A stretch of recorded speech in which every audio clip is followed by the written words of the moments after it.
হুশ হুশ খিদে পালা পেট ভরে যা হাওয়ায়। এটা বলে পিগি ব্যাংকের গায়ে দুবার ফু দিয়ে দেখিস খিদে কমে কিনা।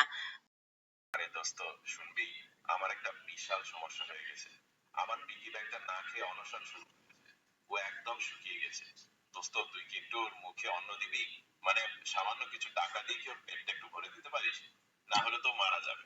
কি বলিস? দম্ভ দেখাবি আর কতক্ষণ?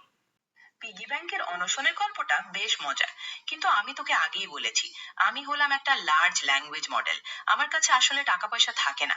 তাছাড়া তোর পিগি ব্যাংকে বাঁচানোর জন্য শুধু টাকা দিলেই তো হবে না, ওর খাদ্যাভ্যাসও বদলাতে হবে, তাই না?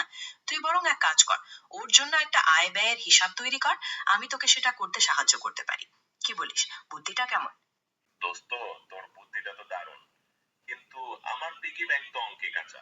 ও তো হিসাব বুঝবে না। তুই বরং এক কাজ কর, তোর বুদ্ধি খাটিয়ে এমন একটা মন্ত্র বের কর যাতে ওর পেটটা এমনিতেই ভরে যায়। টাকাটা আর দেওয়া যাবে না, তাই। দোস্ত, দারুণ বুদ্ধি বের করেছিস। পিগি ব্যাংকে মন্ত্র দিয়ে ভরাতে চাস?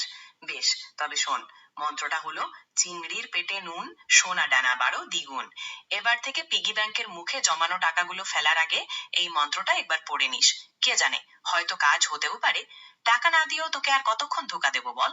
মন্ত্রটা কেমন লাগলো জানিয়ে দিস। মন্ত্রটা তো শুনতে বেশ মজার, কিন্তু পিগি ব্যাংক তো আবার চিংড়ি খেতে পারে না।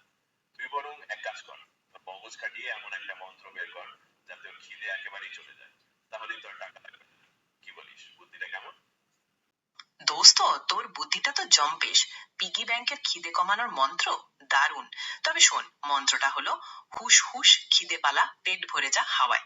এটা বলে পিগি ব্যাংকের গায়ে দুবার ফু দিয়ে দেখিস খিদে কমে কিনা। তবে আসল কথা হলো আমি লার্জ ল্যাঙ্গুয়েজ মডেল।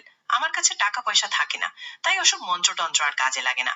অন্য কিছু ভাবতে পারি পিগি ব্যাংকের পেট কিভাবে ভরানো যায়? কোনো নতুন বাহানা বের করতে পারিস?